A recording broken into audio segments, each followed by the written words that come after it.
Hello everyone, you are welcome to my YouTube channel. This is Fair Criticisms. Here we come together to look at issues, we share contributions, and then rub minds together. And at other times, I share my ideas, my experience, researches that I've done, and all that.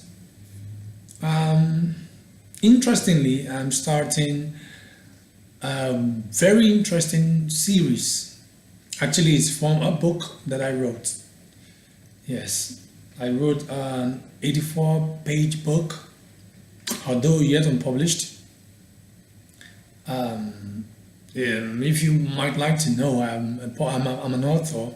I published 2 books already, listed on Amazon, out of our online bookshops across the UK, the US, and some Asian countries. But that's not what I'm doing today. Actually, the title of the series it's called the same title of the book that I'm here to publish. It is The Controversial Tongue. The controversial tongue. And you're wondering what's controversial tongue? I'm simply referring to none other but the widespread speaking in tongues. I'm demystifying the misconception. I'm demystifying the misconception. I would like you to open your mind. I just suggest that if you really want to go through with this series, I am not trying to change your mind because I know this is going to really generate a lot of angst, a lot of controversies, yes, a lot of heated reactions from people, especially people who believe in the phenomenon of speaking in tongues. Don't worry, just open your mind and just try and hear me out. I'm not going to force my opinion on you, of course, but sometimes it's important to be open-minded because that is how we learn. Now, what I'm going to be sharing in this series, because today I'm starting the series and it's going to be a long one. It's a product of an intense, over 5 years research. And then I also want to let you know that it's not just a mundane research. It's both spiritually and scholastically inclined. I did a lot of spiritual / religious digging, and I also consulted with books, history, and most importantly, the Bible. The Bible is the basis of all the inferences that I drew, all the conclusions that I came to. So, I know that to many people, speaking in tongues is a very secret thing. As a matter of fact, it is supposed to be so. Yes. But what I'm doing in this series and in this video is to demystify the misconceived myths about speaking in tongues. Make no mistake, I believe that the history of speaking in tongues, biblically speaking, is evidenced in the Bible. Is evidenced in the Bible. But again, in case you do not know, the phenomenon of tongue speaking dates back to the historical period of the era before the Bible. Yes. That's one of the things I found in the research that I did. There's so there is so much confusion. So much confusion, controversies surrounding these phenomena of speaking in tongues.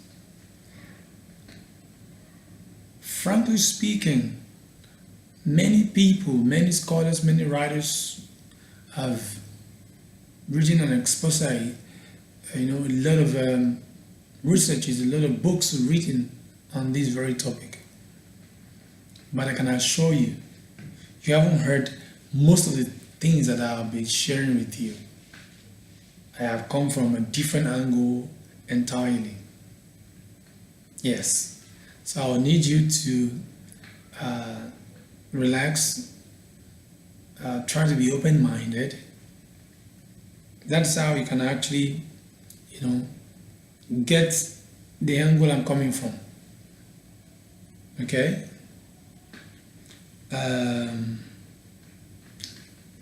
I have made some jottings, like a summary of the book I wrote about what we'll be talking about. More importantly, we'll be looking at the tongue. I'm not going to start with the history of tongue speaking outside the Bible. I'm going to start from the Bible. And later, the discussion will definitely lead us, to the history of speaking in tongue outside the Bible. All right. So, to you, what does speaking in tongue means? Let's dissect the phrase speaking in tongues. What does it mean to you?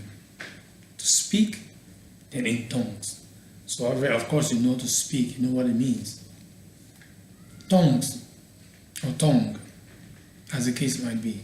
Some people say, "Oh, speak in tongues." Some people say speak in other tongues or speak in other tongue. Whatever the case is, what is tongue? What does it mean? Of course, we know the physical tongue. Apparently, that's not what is being referred to. Not the physical tongue, actually. What is tongue? According to the Bible. Don't forget that the Bible was not originally written in English. Many people would have drawn conclusion about what this and that means, especially the topic we're talking about, drew their conclusion from the English Bible they read. I can't say I understand Greek, in which the Bible was translated a long time ago. But I did my research and I had some Greek manuals translated in English. Yeah. So I'm going to start with what the word, what the phrase "speaking tongues," what it means. And then here I have the fact that the word tongue in Greek, or speaking in tongue in Greek, is glossolalia. When you divide it, glossolalia, it means to speak. Glosso, to speak. Lalia, language, words. That's what the Greek interpretation says. Glossolalia. That's glosso, means language. Glosso means language. Lalia means speak. Sorry, I think I got it the other way around. Glosso, language, and lalia, to speak. So when you put it together, it becomes speaking in the language. Then how did it become speaking in tongue? The word tongue, if you go back to the Bible, we're going to be doing that shortly. If you go to the Bible, you realize that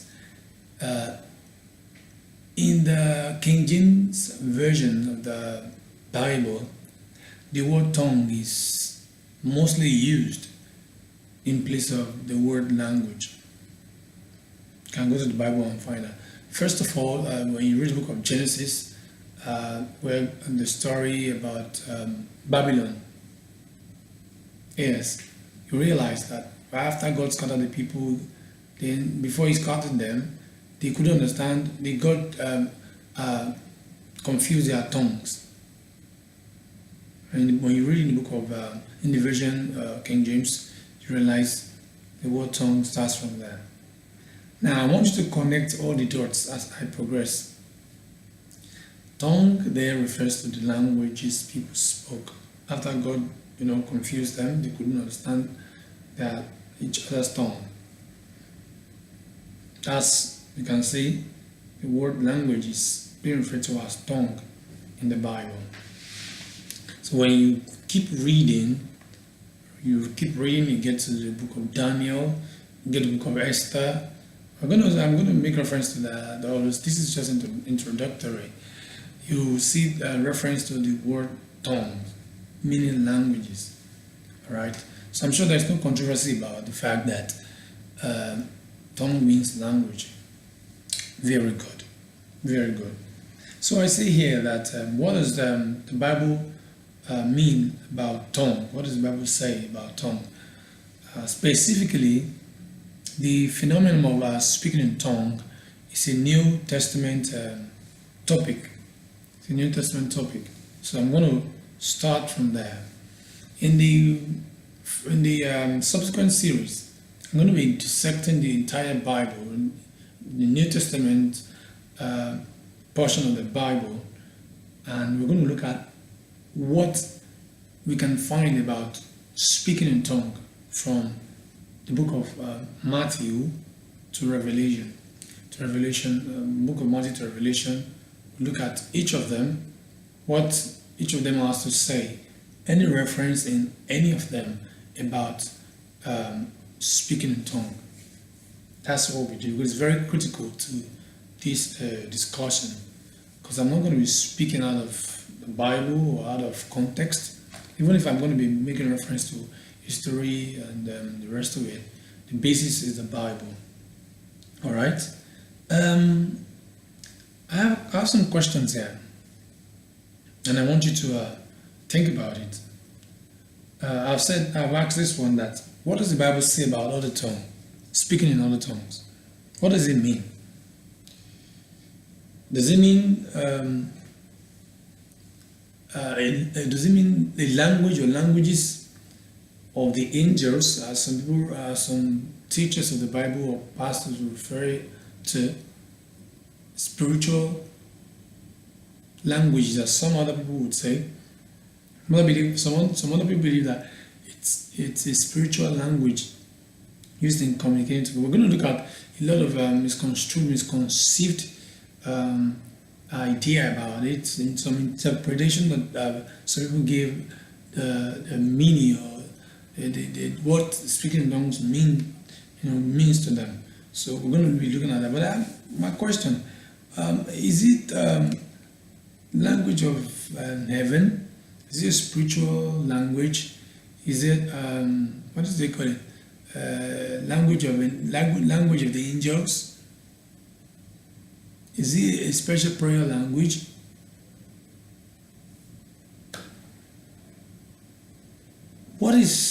Another question is, what is speaking in tongue used for? I know you have answers to this question, but I am going to be responding to these questions based on what the Bible says. Whether speaking in tongue means speaking in the language of angels, whether it means speaking in the language of heaven, it's a heavenly language, a spiritual language, whether it means language, whether it simply means language, and tongue, it simply means language. So speaking in tongue means speaking in a language, but that's what it means. And to me, I am coming from a viewpoint, following my research, that speaking in tongues simply means In fact, speaking in a tongue, I would say, means speaking in a language. What is very special about speaking in tongue? Why is speaking in a language very important? How does it become important? I'll be sharing that with you very soon, very, very soon. Now, it's important for you to know that the Bible, the New Testament, made reference to the phenomenon tongue or speaking in tongue or the word tongue in different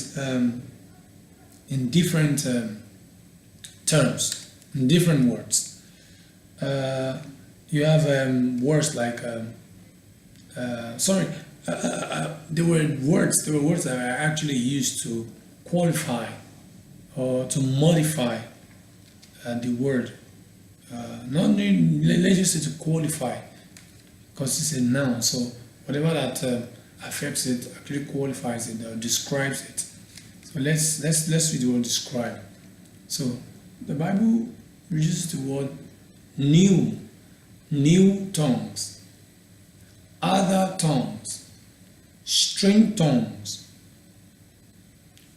What do these words, what do these adjectives mean?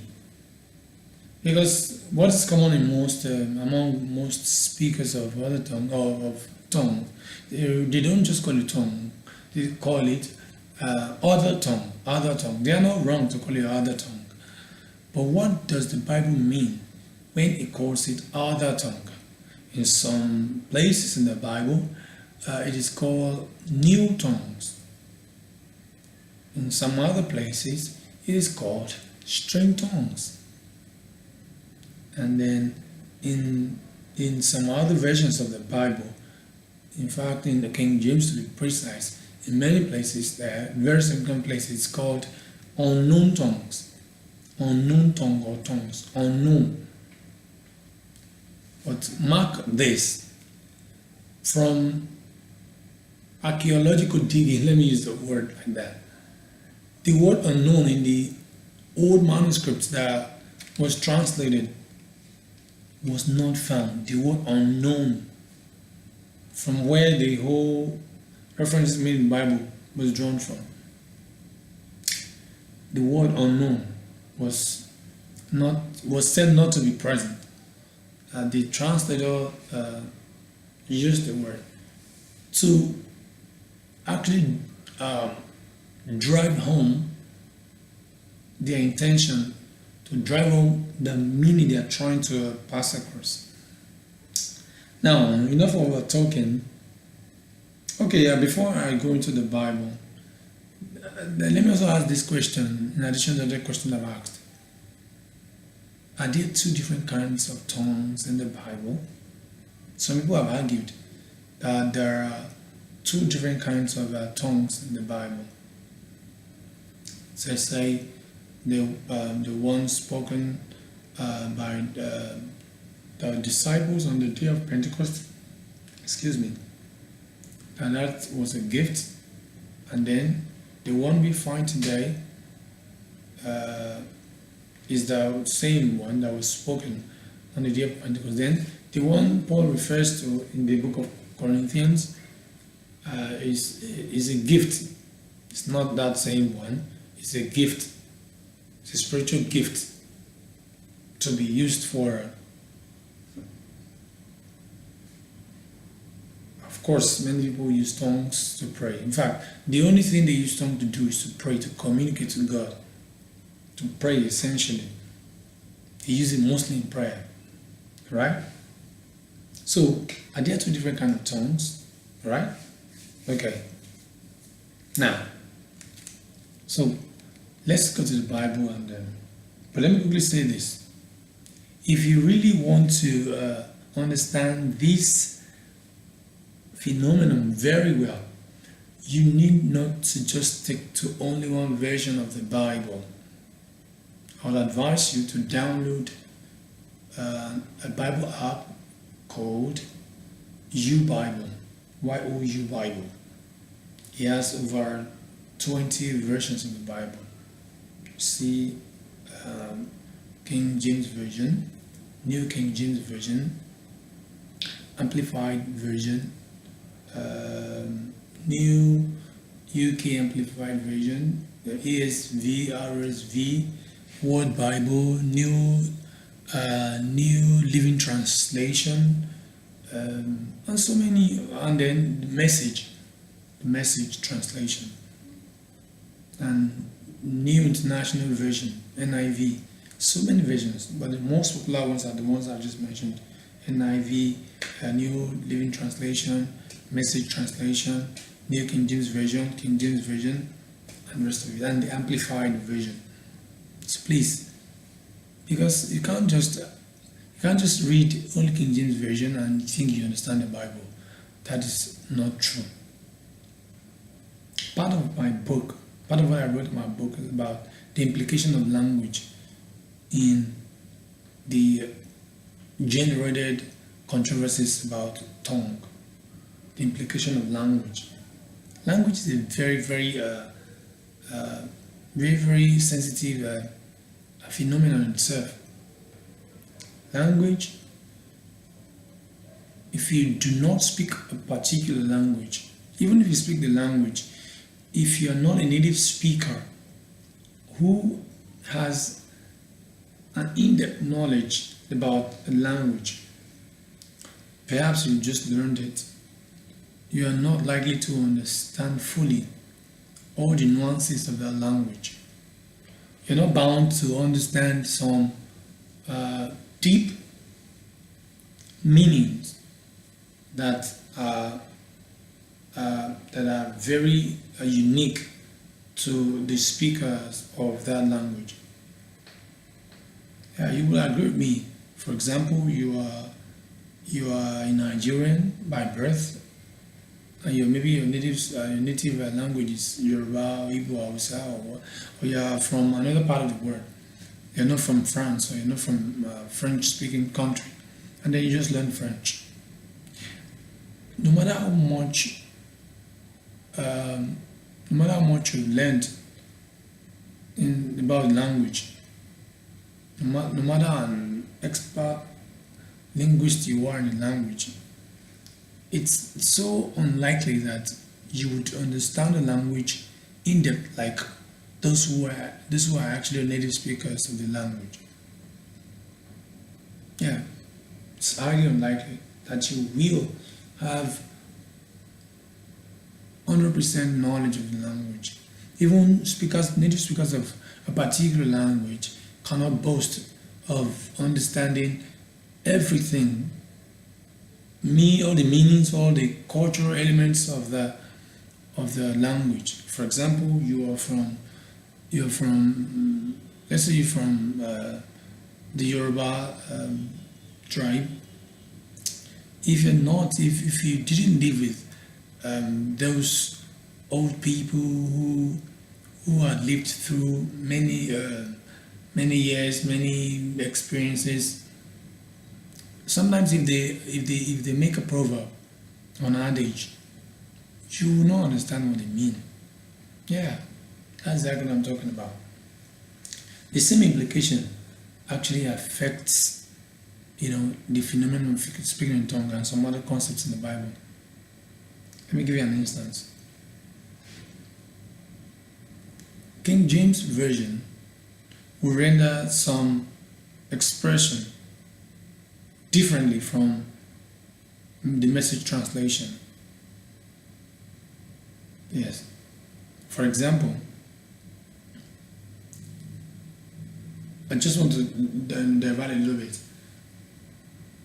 You read in the King James Version where the word tongue will be referred to as unknown language. Then when you read Message translation, you won't see that there. When you see some other translation, you see spiritual language. In Message translation, it's actually a language. What does it say? It says a special language in communicating with God. When you read other versions, it just says language. Some other says a new tongue, new strange tongue, new tongue, unknown tongue, like that. So if you read only the King James version and you're seeing unknown tongue, then your meaning, your understanding will be limited to the word unknown, and your interpretation will be based on the fact that it's an unknown language, an unknown tongue, unknown language. But if you read a version that says new tongues,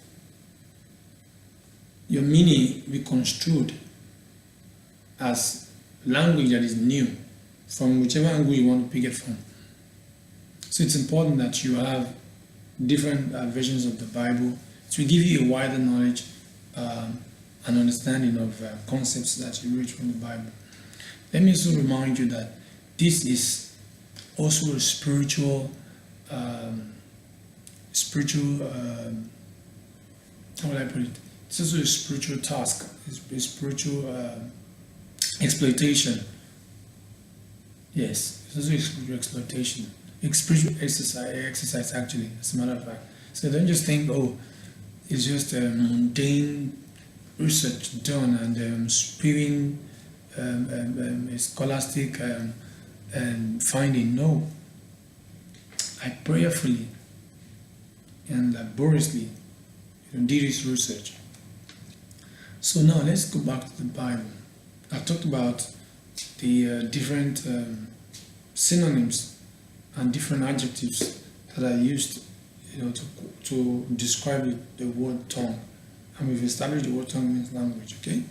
So, in the next series, because I want to end this now, because people earlier complained in my previous videos that it was too long. So I'm going to be keeping this maybe 30 minutes maximum, so that you can have the opportunity to use your data manageably to be able to watch through.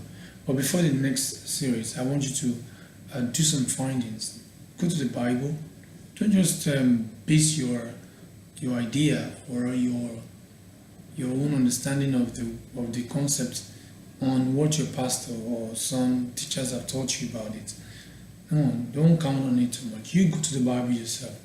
Read from the book of Matthew and find out what the Bible says concerning speaking in tongues, so that by the time you go through together, by the time you watch my video, you have an idea and you can make some useful contributions. So I want to say thank you today. This is just an introduction to the series, the controversial tongue, the misconceptions. Yes. So thank you for using your data to watch this. I can assure you, it's not going to be a wasted effort. I can assure you 100%, because you're going to hear what you've never heard. You're going to see dimensions that you've never seen regarding this subject. I know how important it is to some of you. Yes, and I'm not going to desecrate that thought, that belief. Okay, I'm not going to do that, but I'm going to be sharing with you what I realized, what I found out in the Bible. And one more thing I need to say before I go. Many people out there who are tongue speakers, who speak in tongues, they hate the fact that people like us are talking about it, because their general overseer, their most revered pastor has taught them something about it. So they are wondering, who is this random person talking about something that my pastor taught? See, the Bible says the Berean Christians would go back to the scriptures even after they were taught by the apostles to check whether what they were taught were in the scriptures. So who are you that you cannot go back to the Bible and check for yourself? For the benefit of the doubt, just give me a chance to go through this with you. You have a choice to watch, you have a choice not to watch, but you want to gain a new knowledge, you want to make a contribution, or you want to teach me, you want to enlighten me, you first of all need to listen to me. Yes, because you can't just argue blindly, you can't just argue and based on what somebody has said to you. I'm going to be discussing with you from the Bible, evidences from the Bible. So it's going to be 30 minutes now. I want to say thank you again till I come your way. Actually, the second series is coming tomorrow around noon. Yes, around 12 It's coming around 12 thereabout. So watch out. But for now, I need to go. I want to keep this very short because it's going to be a very, very long series. Thank you. Remain blessed. See you again. Bye bye.